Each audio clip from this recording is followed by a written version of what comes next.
October 12, 1891. The gray morning mist clings to the weathered stones of St. Aurelia's orphanage like a burial shroud, as if the very air refuses to release its grip on this forsaken place. For 43 years, this imposing structure has stood sentinel over the forgotten children of Manchester's industrial quarter, its Gothic spires piercing the smoky sky like accusing fingers. But today marks the end of its vigil. Today, the wrecking crews have come to tear down what time and neglect have already begun to claim. The orphanage looms against the pewter sky, its red brick facade scarred by decades of Manchester's coal-black rain. Ivy creeps across the walls like desperate fingers, as if the building itself seeks to hold on to life. The windows, those that remain unboarded, stare blindly down at the workers gathering below, their glass eyes reflecting nothing but emptiness. The great oak doors, once polished to a mirror shine by the small hands of countless children, now hang askew on rusted hinges, their brass fittings green with age. Thomas Hartwell adjusts his cap against the morning chill and hefts his sledgehammer.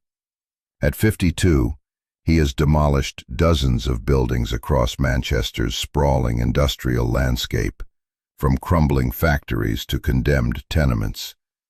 He has seen the bones of this city laid bare, witnessed the secrets that hide behind brick and mortar. But something about St. Aurelia's sits uneasily in his chest, a weight that grows heavier with each step toward the building's eastern wall. The first blow rings out across the courtyard like a funeral bell. Hartwell's hammer meets the aged brick with surprising resistance, as if the wall itself objects to this violation. The sound echoes strangely, not the solid thunk of hammer against stone that he expects, but something hollow and wrong. The brick crumbles away in chunks, revealing the darker mortar beneath. But there is something else there, too, a gap, a space that should not exist. Young Billy Morrison, barely 18 and eager to prove himself among the veteran demolition crew, strikes the wall 3 feet to the left of Hartwell's first blow. His hammer punched through the weakened brick like a fist through paper. Space. What he sees there will haunt him for the remainder of his days. Pale fabric, the color of old bone, catches the lamplight and holds it like captured moonbeams. Morrison's breath catches in his throat as the light reveals more. A small form, perfectly still, hands folded across a narrow chest. The face is peaceful, almost serene, the eyes closed, as if in gentle sleep. But this is no sleep from which one wakes. This child has been sealed within these walls for longer than Morrison has been alive. The lantern shakes in Morrison's trembling hand, casting dancing shadows across what can only be described as a tomb. But as the light wavers, it reveals more pale shapes beyond the first. Another child, and another, arranged with impossible care within the hollow space between the walls. They wear simple white nightgowns, their hair still arranged, as if someone had combed it only yesterday. Their small hands are folded in prayer, their feet bare and white as winter frost. Hartwell pushes Morrison aside and thrusts his own face to the opening. The sight that greets him defies all reason and morality. The children, for there are at least 6 visible in this one section alone, lie in perfect rows, as neat and orderly as books upon a shelf. They have not decayed as the dead should. They have not crumbled to dust or bone. They remain preserved in this awful stillness, as if death itself has forgotten to claim them completely. The hammer falls from Hartwell's nerveless fingers, striking the cobblestones with a sound like breaking glass. Around him, the other workers crowd close, each demanding to see for himself what lies within St. Aurelia's walls. But as each man looks into that hellish space, the same expression of horror and disbelief crosses his weathered features. Some of the younger men stagger away to be sick in the courtyard. Others simply stand frozen, their minds struggling to process what their eyes have shown them. Who put them there? The question hangs in the air like smoke, unspoken, but present in every man's thoughts. Who took these children from their beds and sealed them within the very walls meant to shelter districts like crooked teeth? And with the families came the inevitable tragedies. Industrial accidents that claimed fathers, diseases that swept away mothers, and always, the children left behind. The orphanage was the brainchild of Sister Margaret Thornfield, a woman whose stern visage and iron will had earned her both respect and fear among Manchester's charitable societies. Born to wealth in the Yorkshire countryside, she had felt the calling of service in her 20th year and had dedicated her life to the care of society's most vulnerable members. Her letters, preserved in the archives of the Manchester Historical Society, reveal a woman of fierce determination and uncompromising faith.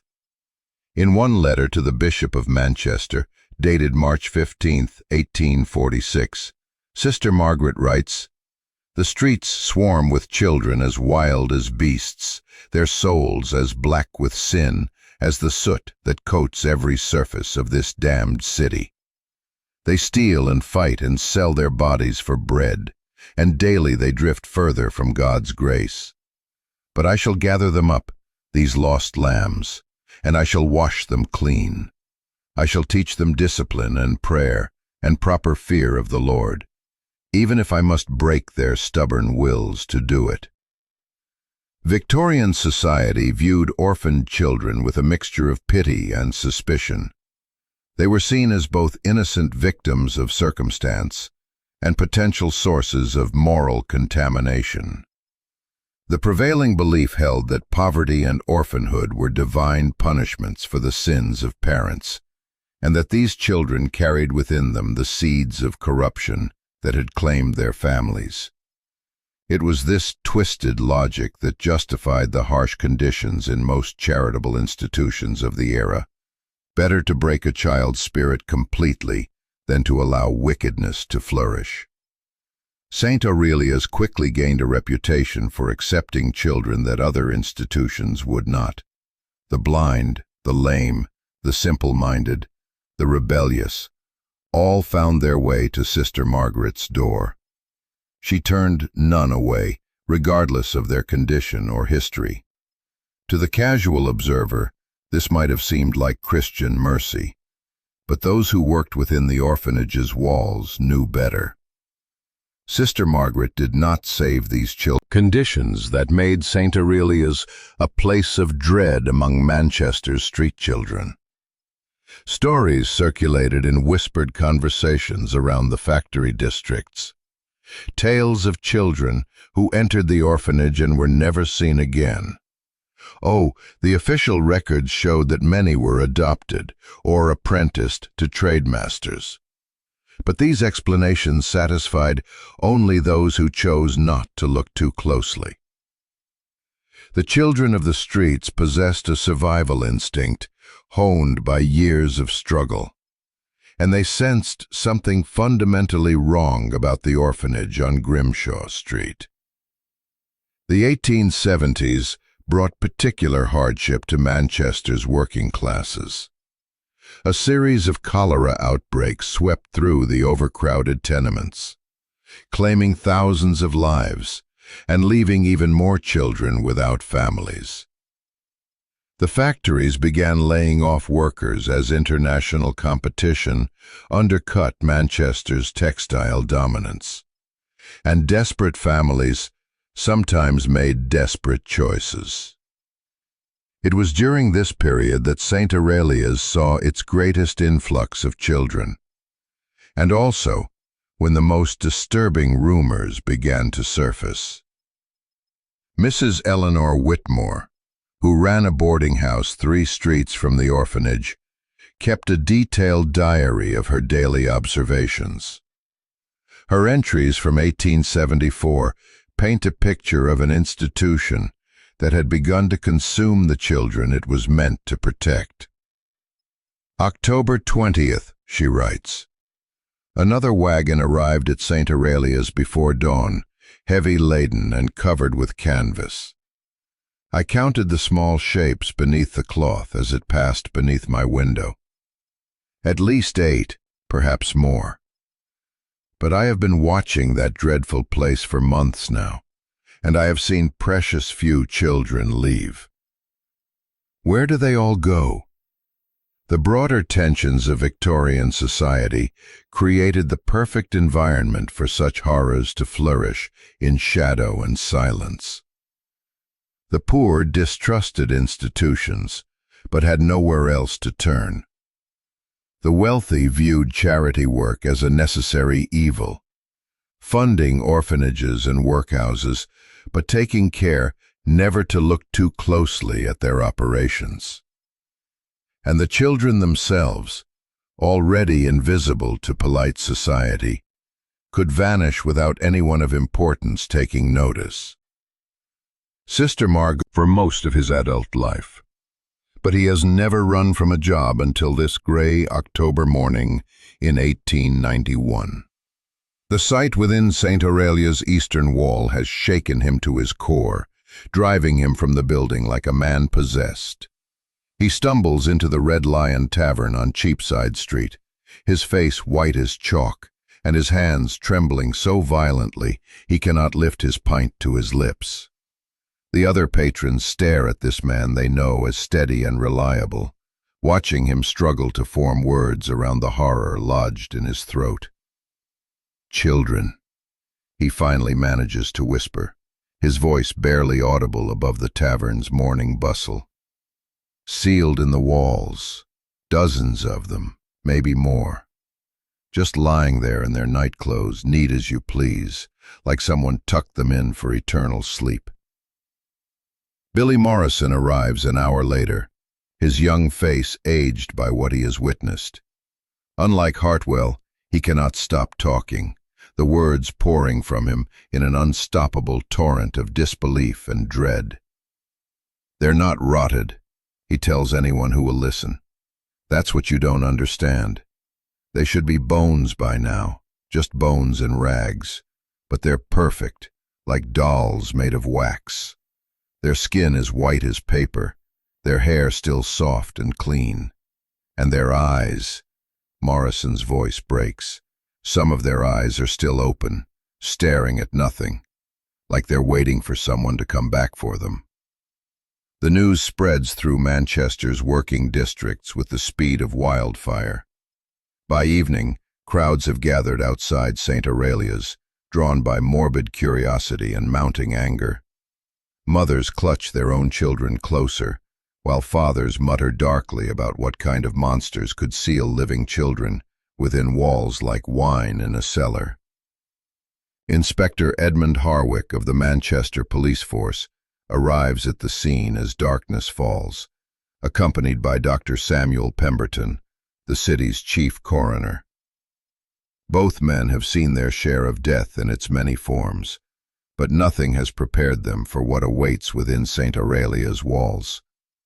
By lantern light, they examine the first cavity Morrison's hammer had opened, their faces grave and professional, despite the chill that runs down their spine. Marks gouged deep into the wooden panels that line the space. The marks are small, consistent with children's fingernails, and they cluster around what would have been the sealed opening. These children had not died peacefully. They had awakened in darkness, trapped within their brick tomb, and had clawed desperately at the walls that held them captive. Harwick's official report, filed 3 days after the discovery, states simply, "Evidence suggests the deceased were sealed within the wall structure while still living. Investigation ongoing." But his private journal, discovered decades later among his effects, reveals the true depth of his horror. "How long did they survive in that hellish darkness?" he writes. "How many hours did they scratch and call for help that would never come? And who among us could commit such an act and sleep soundly in their beds afterward?" The demolition crew returns the following morning, but their work has taken on a different character. No longer are they simply tearing down an old building. They have become archaeologists of atrocity, carefully excavating evidence of crimes that defy comprehension. Each new hole reveals fresh horrors. The western wall yields 7 more children, arranged with the same careful precision. The northern wall contains 9, including an infant who cannot have been more than 2 years of age. Jimmy Cousins, a veteran of the demolition trade, finds himself unable to continue after breaking through a section of the southern wall. Inside, he discovers not children but a nun, her black habit still intact, her skeletal hands clutched around a wooden rosary. She sits upright against the interior wall of the cavity, as if she had been placed there to watch over the children sealed nearby. But the most disturbing detail is her position. She faces inward, toward the sealed spaces containing the children, not outward toward the wall that would have been opened for her escape. She knew, Cousins tells Inspector Harwick that evening. God help us all. She knew what was happening, and she let herself be sealed in with them. Either she was part of this wickedness, or she was trying to protect those poor souls even in death. But either way, she's been sitting there in that damned darkness for 20 years, keeping her vigil over children who should. Many more remain sealed within walls that have not yet been broken. The workers continue their grim excavation, but now they approach each wall with dread rather than determination. They know that behind every section of brick and mortar may lie another scene of unthinkable cruelty. Another group of innocents who trusted the adults meant to protect them and paid with their lives. The sound of hammers striking stone no longer rings with purpose, but with the weight of impending revelation, each blow bringing them closer to truths that human minds were never meant to confront. The breaking of the second wall reveals a horror that challenges everything the investigators thought they understood about the atrocity within St. Aurelia's. Unlike the first cavity, where the children lay in peaceful rows like sleeping angels, this space tells a different story entirely. Here, the small bodies are arranged in a perfect circle, their hands reaching toward the center where a single larger figure rests. Another nun, her habit spread around her like black wings, her arms extended as if to gather all the children into her final embrace. Dr. Pemberton's hands shake as he holds his notebook, struggling to document what defies all rational explanation. The arrangement suggests ritual rather than mere disposal, he writes. Someone took great care to position each body according to some unknown pattern or ceremony. The preservation remains inexplicable, as does the apparent cooperation of the deceased. There are no signs of restraint, no evidence of struggle after placement. It is as if they willingly participated in their own interment. Inspector Harwick finds himself questioning his own sanity as he examines cavity after cavity. Each sealed space reveals new patterns, new arrangements that speak to a twisted intelligence behind these acts. In one wall, 12 children lie in 2 perfect lines, their feet touching, their heads pointing toward opposite walls, as if arranged for some macabre game. In another, 8 small forms sit upright against the walls, facing inward toward an empty center, their eyes open and staring at nothing, with expressions of infinite patience. But it is the discovery in the building's central wall that finally breaks the composure of even the most had in life, her iron gray hair still pinned beneath her starched white coif, her hands folded across her breast in prayer.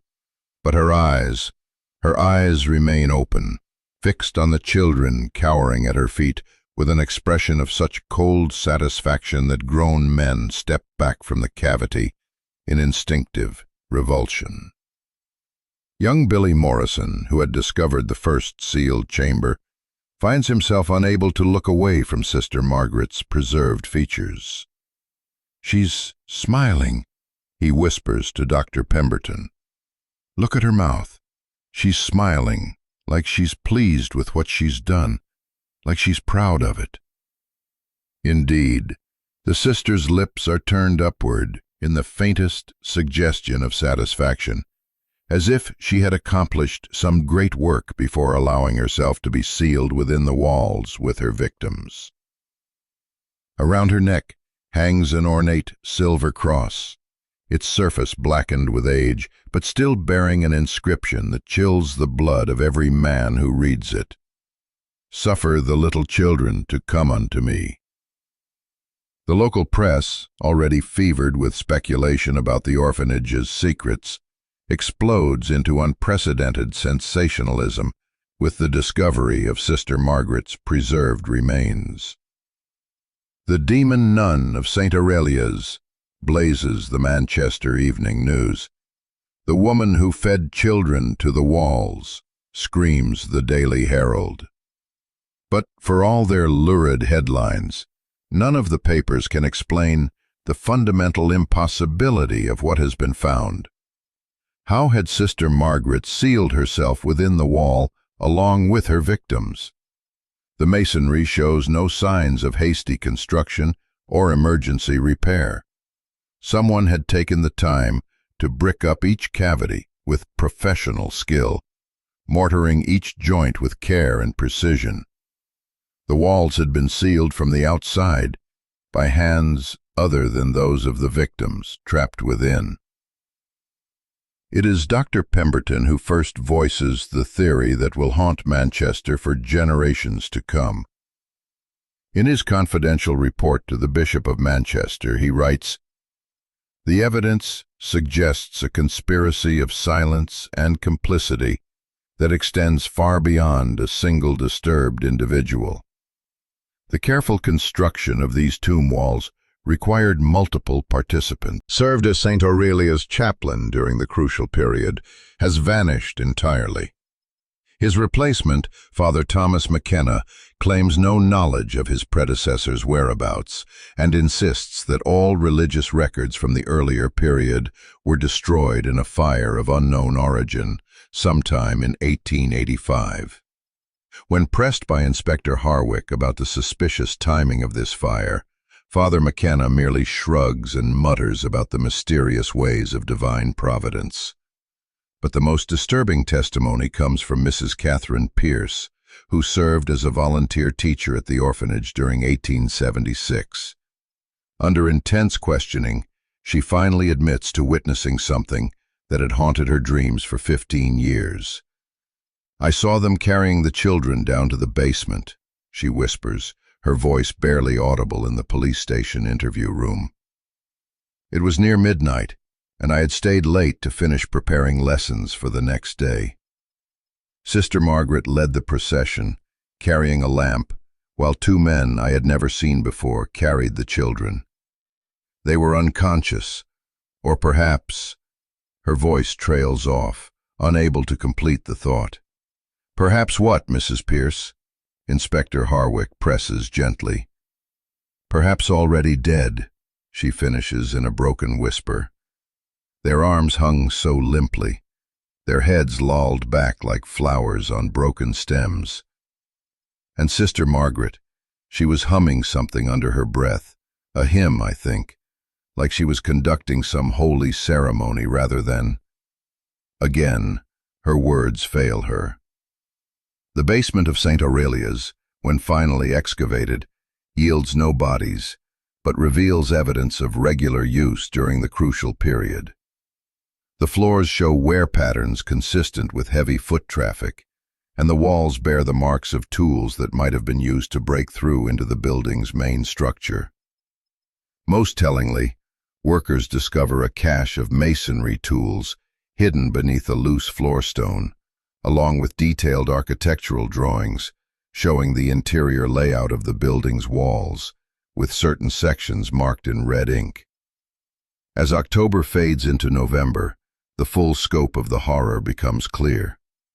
47 children have been found sealed within St. Aurelia's walls, along with Sister Margaret and 2 other nuns whose identities remain unknown. St. Aurelia's, as Manchester's citizens grapple with the implications of what has been discovered. In the working-class neighborhoods surrounding the orphanage, mothers wake screaming from nightmares of their own children sealed within walls, while fathers drink themselves into oblivion, trying to forget the images that fill the daily papers. The very fabric of trust that holds a community together begins to unravel as people realize that such atrocities could unfold for years beneath their noses without detection.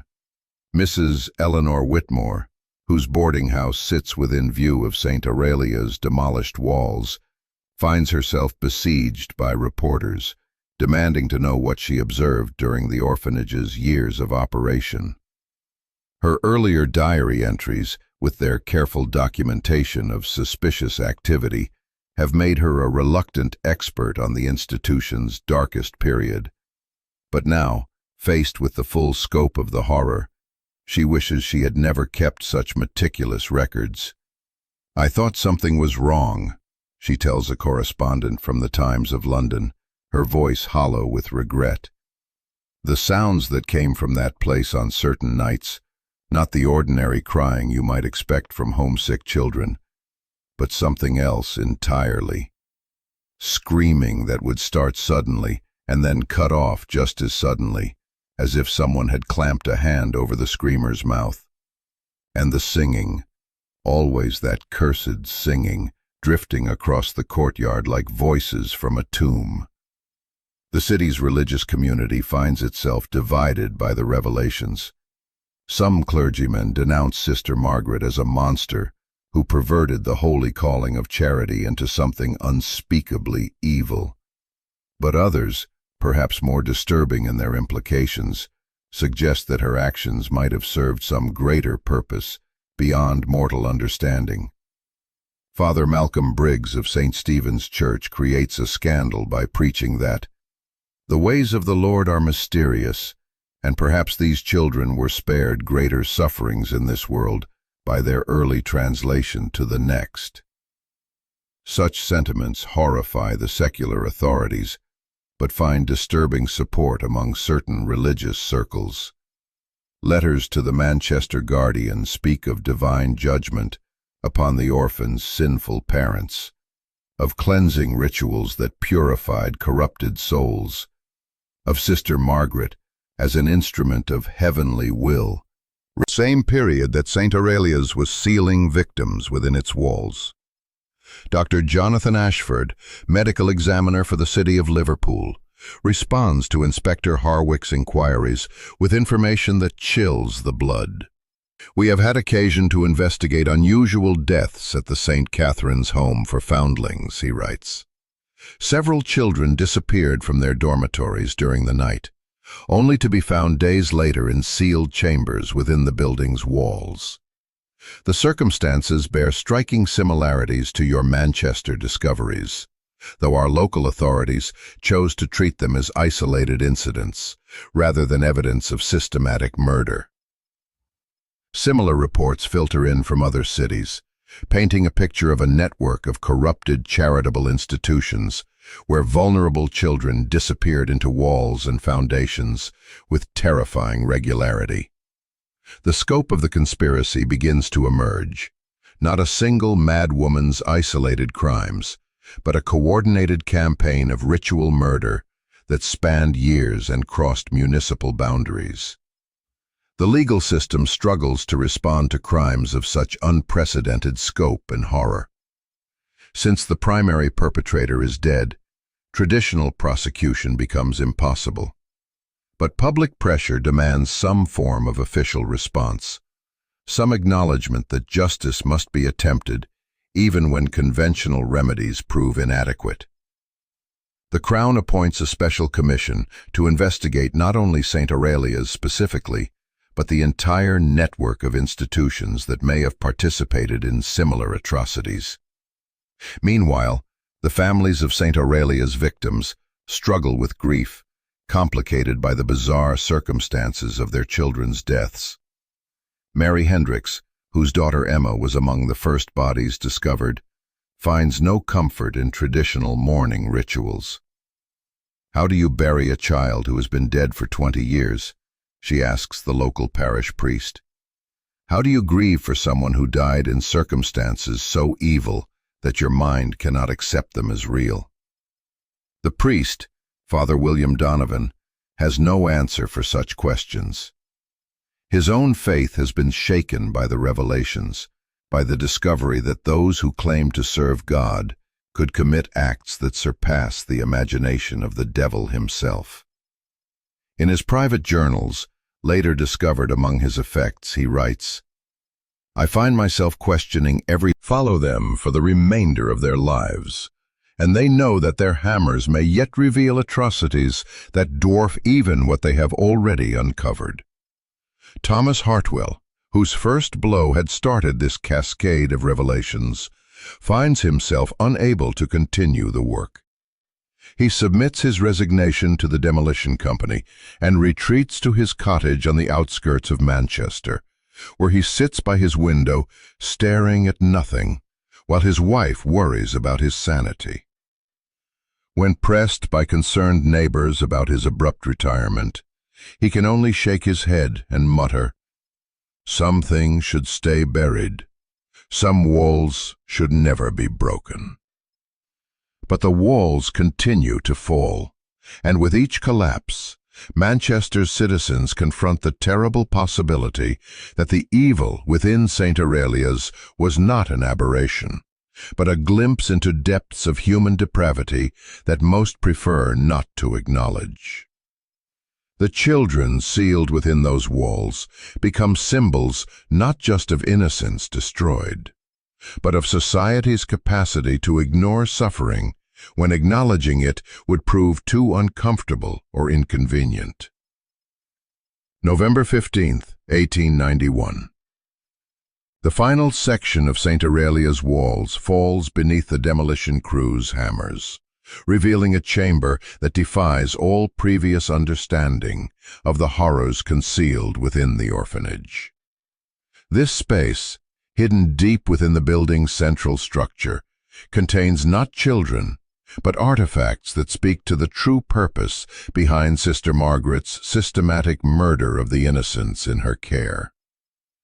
The chamber measures 12 feet square and rises to the full height of the building, its walls lined with carefully arranged shelves holding dozens of glass jars. Each jar contains what Dr. Pemberton initially mistakes for preserved specimens. But closer examination reveals something far more disturbing. These are not scientific collections, but trophies, locks of hair from each child, arranged by color and length, along with small personal items that had belonged to the victims before their deaths. Inspector Harwick's hands tremble as he opens the leather-bound journal found at the chamber's center. Sister Margaret's meticulous handwriting fills page after page with detailed accounts of each child's final hours. Written in 47 souls have been gathered and preserved, their earthly corruption cleansed through sacred suffering, their innocent spirits released to prepare the way for the coming transformation. When the final seal is placed, and my own earthly form joins theirs in eternal vigil, the consecration will be complete. St. Aurelia's will become a monument to divine justice, and these walls will stand as eternal testament to the purification of innocence. The implications of this discovery rock Manchester's religious establishment to its foundations. Sister Margaret had not acted from simple madness or cruelty, but from a perverted theological belief that she was performing sacred work. In her twisted understanding of Christian doctrine, the suffering and death of innocent children served some greater spiritual purpose, their sealed remains transforming the orphanage into a kind of unholy cathedral where death and devotion became indistinguishable. The discovery of correspondence between Sister Margaret and several prominent church officials adds another layer of horror to the growing scandal. Letters from Bishop Aldrich Morrison, dated throughout the crucial period of 1874 to 1879, show not condemnation of the orphanage's practices, but encouragement and financial support. Your dedication to the spiritual cleansing of these corrupted souls inspires us all, reads one letter. The Church recognizes the difficult nature of your work and pledges continued support for your holy mission. These revelations force a reckoning, not just with individual evil, but with institutional complicity that extends to the highest levels of Manchester's religious hierarchy. How many church officials knew of Sister Margaret's true activities? How many chose to look away rather than confront evidence of systematic child murder? The questions burn through Manchester's congregations like wildfire, driving some to abandon their faith entirely, while others retreat into denial so profound that they refuse to believe evidence before their own eyes. The physical investigation reveals still more horrors as workers discover a network of tunnels beneath St. Aurelia's foundations. These passages, carved from the living rock beneath Manchester's streets, connect the orphanage to several other religious, perverted liturgical formula. Most disturbing of all is the discovery that these tunnel chambers are not unique to St. Aurelia's. Similar networks exist beneath other religious institutions throughout Manchester, each containing carefully preserved remains of children who had vanished from orphanages, workhouses, and charity schools over the previous 2 decades. The full scope of the conspiracy becomes clear. Not one corrupted institution, but an entire underground network of religious establishments united in the systematic murder of society's most vulnerable members. The press, initially satisfied with sensational headlines about a single mad nun, now confronts a story that threatens to topple Manchester's entire charitable establishment. Government officials arrive from London with orders to contain the investigation before it spreads beyond the city's boundaries.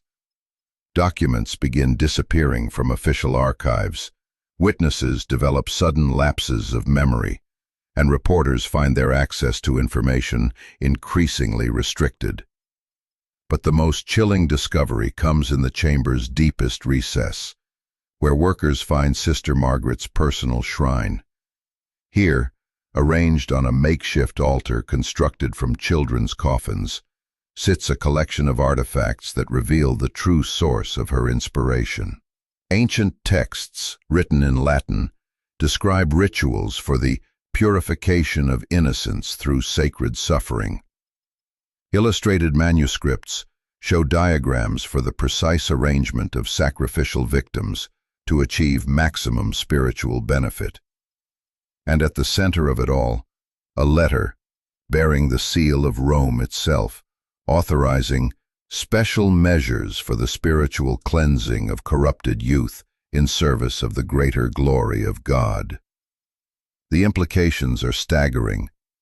Sister Margaret's actions were not the product of individual madness, but part of a sanctioned program reaching to the highest levels of ecclesiastical authority.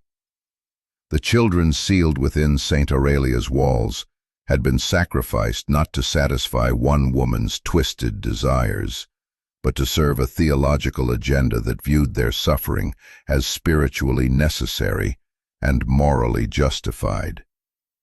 Inspector Harwick finds himself facing pressures from superiors to conclude the investigation quickly and quietly. The public good requires discretion, his commanding officer tells states of preservation throughout the network of connected institutions. Each had been carefully prepared for death, according to ritualistic formulas, their final moments documented in journals that read like liturgical texts written by demons. But perhaps the most horrifying revelation comes from the discovery that the network's activities had not ended with Sister Margaret's death. Evidence suggests that the ritualistic murders continued for several years after she was sealed within St. Aurelia's walls, orchestrated by disciples who carried on her work in other locations throughout England.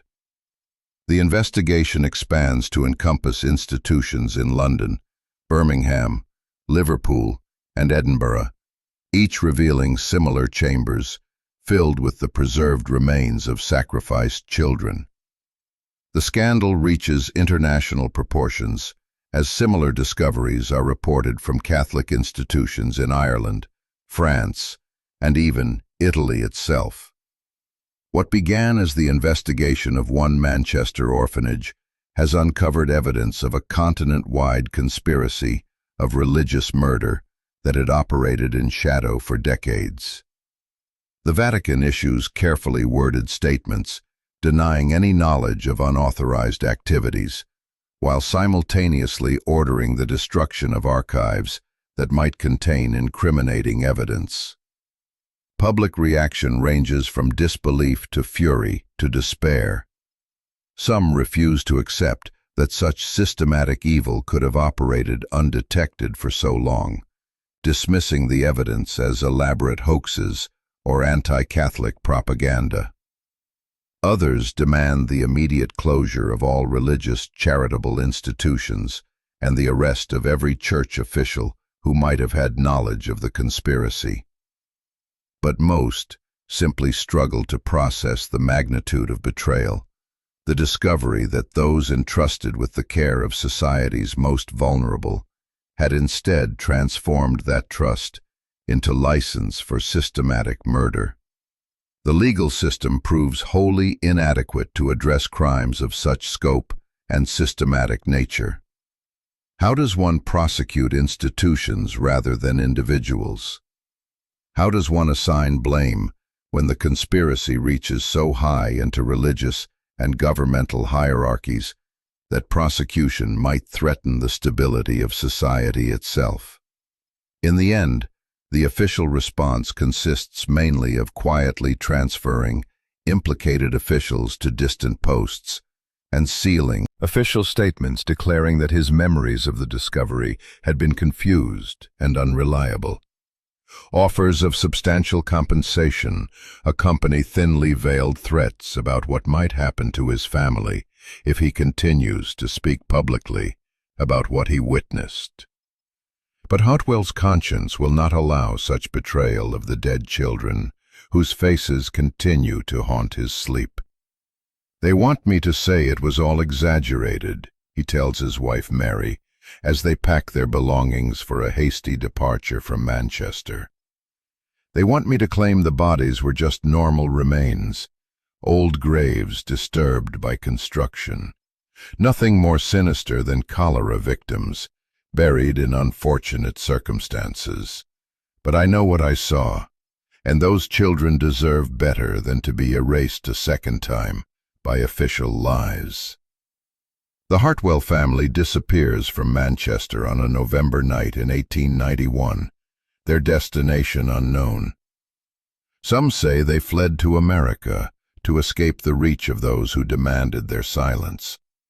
Others whisper that they met a darker fate, becoming additional victims of a conspiracy that had claimed so many lives already. Their cottage stands empty for years afterward, its windows boarded and its garden overgrown, serving as a monument to the dangerous nature of inconvenient truth. Billy Morrison, the young demolition worker who first peered into Sister Margaret's tomb walls, suffers a complete mental collapse within weeks of the discovery.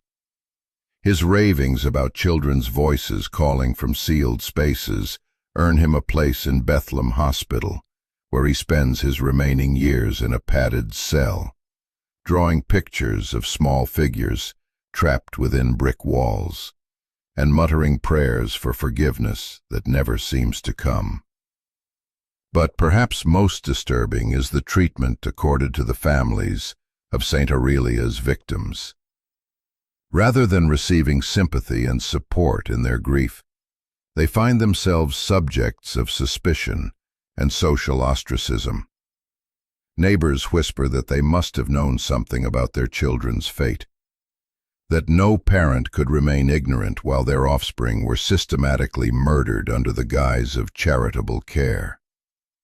Mary Hendricks, whose daughter Emma was among the first bodies discovered, attempts to organize a memorial service for all the victims. Journal containing Sister Margaret's detailed confessions disappears entirely from police custody, its whereabouts unknown and its very existence denied by authorities.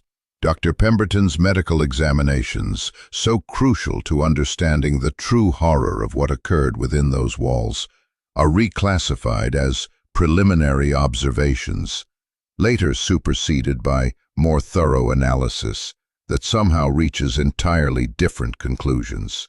The children's remarkable preservation becomes simple desiccation, their ritualistic arrangement mere coincidence, their scratch marks on the walls natural wear from decades of building settlement.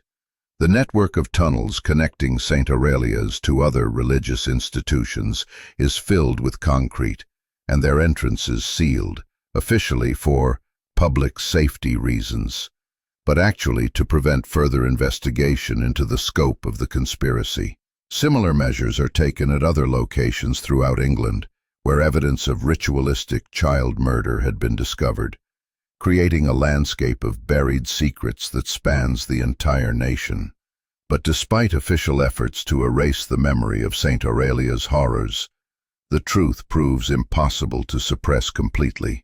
Stories persist in whispered conversations among Manchester's working classes, passed down from parent to child, like cautionary tales about the dangers of trusting authority without question. Some families leave the city entirely, unwilling to raise their children in a place where such atrocities had been allowed to flourish in shadow and silence. The few journalists who attempted to investigate the story beyond its officially sanctioned version find their careers destroyed and their sources intimidated into silence. Edwin Blackwood of the Manchester Guardian, who had written extensively about the discovery during its early days, suffers a mysterious accident that leaves him permanently disabled and unable to continue his work. His replacement writes exclusively about industrial developments and sporting events, avoiding any mention of the orphanage or its secrets. The physical evidence of St. Aurelia's crimes, the preserved bodies, the ritual artifacts, the incriminating documents, vanishes into government warehouses and private collections, where it remains hidden from public view. Families of the victims who demand the return of their children's remains for proper burial are told that no such remains exist, that their measures designed to prevent similar abuses. But these changes, while perhaps necessary, cannot address the deeper questions raised by St. Aurelia's revelations. How does a society prevent such systematic evil when those charged with oversight are themselves complicit in its perpetration? What safeguards can protect the vulnerable when their protectors become their predators? And most troubling of all, how many other institutions harbor similar secrets, waiting for the right hammer blow to release their horrors into the light? The land where St. Aurelia's once stood becomes the site of Pemberton Textile Works, a modern factory that employs nearly 300 workers in the production of cotton goods for export throughout the British Empire. The factory's owner, Jonathan Pemberton, nephew of Dr. Samuel Pemberton, the coroner who first examined Sister Margaret's victims, claims no knowledge of the site's dark history and insists that his choice of location was based purely on practical considerations of transportation and labor availability. Today, More than 30 years have passed since Thomas Hartwell's hammer first cracked the walls of St. Aurelia's Orphanage, releasing its terrible secrets into Manchester's grey morning air. The official story has been written and rewritten, sanitized and sealed away in archives that few will ever be permitted to examine. But the questions that those discoveries raised continue to echo through the decades, growing more haunting rather than less as time passes and memories fade. What drove Sister Margaret Thornfield to transform an institution of mercy into a chamber of ritualistic horror? The easy answer points to individual madness, a single corrupted soul who perverted her sacred calling into something unspeakably evil. But the evidence suggests something far more disturbing, a systematic program of murder that enjoyed institutional support from the highest levels of religious and governmental authority. The children sealed within St. Aurelia's walls were not random victims of a deranged woman's fantasies. They were specifically selected according to criteria that remain obscure, but were clearly deliberate. The orphans who disappeared were those without families to ask questions about their fate, those whose absence would not be noted by anyone with the power to demand, be derived from sealing living children within brick-and-mortar tombs. Perhaps the most disturbing possibility is that Sister Margaret's actions were not aberrant, but representative of beliefs that extended throughout the religious establishment of her era. The letters of support from church officials, the network of connected institutions engaged in similar activities, the Vatican's own authorization of special measures, all point to a conspiracy that reached far beyond Manchester's boundaries and deep into the heart of institutional Christianity itself. The preservation of the victims suggests something even more sinister than simple murder. The children's remarkable state of conservation, defying all natural processes of decay, implies either extraordinary environmental conditions or deliberate chemical treatment designed to maintain their appearance indefinitely. Why would murderers take such care to preserve their victims, unless they intended those victims to serve some ongoing purpose, even in death? Some theories, whispered in Manchester's darkest corners, but never spoken aloud in respectable society, suggest that the sealed children were meant to serve as guardians or sentinels, their innocent souls bound to the institution that had claimed their lives. In this interpretation, St. Aurelia's was not merely an orphanage, but a kind of spiritual fortress, its walls strengthened by the sacrificial deaths of those it pretended to protect. The network of tunnels connecting religious institutions throughout Manchester and beyond adds another layer of mystery to an already incomprehensible atrocity. These passages, carefully excavated and maintained over decades, speak to a level of coordination and planning that could only have been achieved with substantial resources and institutional support. Who ordered their construction? What purpose did they serve beyond the transport of victims to their ritual deaths? The discovery of similar tunnel systems beneath religious institutions in other cities suggests that St. Aurelia's was not unique, but part of a much larger network of interconnected sites engaged in systematic child murder. How extensive was this network? How many children vanished into underground chambers throughout England during the crucial decades of the 1870s and 80s? And, most troubling, involvement in the conspiracy, or fear that full revelation would threaten the stability of the very institutions they represented. But perhaps the most chilling aspect of St. Aurelia's legacy is how completely it has been erased from official memory. New generations of Manchester's citizens pass daily over the site where dozens of children met their ritualistic deaths, unaware of the horrors that once unfolded beneath their feet. The Pemberton Textile Works operates efficiently and profitably, its workers dismissing as mere superstition the strange sounds and unexplained phenomena that occasionally disturb their shifts. This erasure serves more than simple convenience. It represents a deliberate choice to prioritize social stability over justice for the murdered innocents. By denying the scope and systematic nature of St. Aurelia's crimes, authorities have ensured that similar atrocities could unfold again, without triggering the kind of institutional reforms that might prevent future victims. The children sealed within those walls have been murdered twice, first by Sister Margaret's twisted rituals, and again by a society that chose to forget their suffering, rather than confront its own complicity in their deaths. Yet the truth has a way of persisting despite official efforts at suppression. Strange reports continue to emerge from locations connected to the original conspiracy. Construction workers discover unexplained chambers containing small skeletons.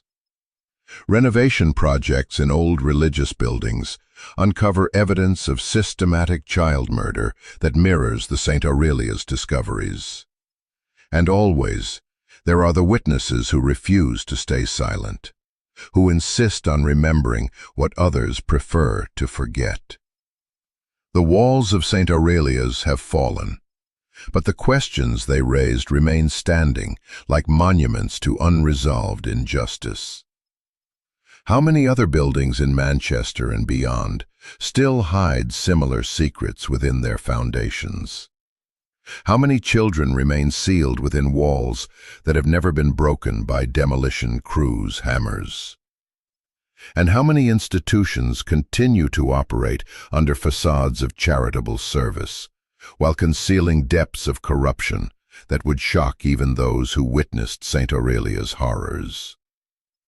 These questions matter not merely as historical curiosities, but as urgent contemporary concerns. Other children are suffering today behind walls that society chooses not to examine too closely. The preserved faces of Sister Margaret's victims, staring sightlessly from their brick tombs, pose questions that extend far beyond their own tragic circumstances, to challenge the very foundations of institutional trust and social responsibility. The hammer blows that first cracked St. Aurelia's walls in 1891 continue to echo through the decades, reminding us that some secrets are too important to remain buried, and some truths too necessary to be forgotten. The children who waited so patiently in darkness deserve better than official silence and deliberate erasure. They deserve to be remembered not as unfortunate victims of individual madness, but as symbols of institutional evil that must never be allowed to flourish again. But in the end, perhaps the most chilling truth about St. Aurelia's is not what was discovered within its walls, but what remains hidden within walls that have never been broken. Across Manchester and throughout England, buildings that once served as religious institutions continue to stand, their foundations undisturbed and their secrets intact. How many more Sister Margarets operated in shadow throughout the Victorian era? How many more chambers filled with carefully preserved children await discovery by some future demolition crew? Were the victims of St. Aurelia's sacrifices to human evil, or guardians against something even darker that still moves through the foundations of our supposedly civilized world? The scratch marks on the interior walls, the ritualistic arrangements of small bodies, The institutional conspiracy that reached from Manchester's streets to Rome's ancient corridors, all point to forces and purposes that transcend individual madness, and enter realms where human understanding fails and darker possibilities begin. The walls of St. Aurelia's have crumbled to dust, but the children they contained remain waiting in whatever realm now holds their preserved spirits. They wait for justice that has never come, for truth that continues to be suppressed, and for a reckoning with institutional evil that society still lacks the courage to face. Authority remains evil still, and that the price of allowing such darkness to flourish is always paid in innocent blood.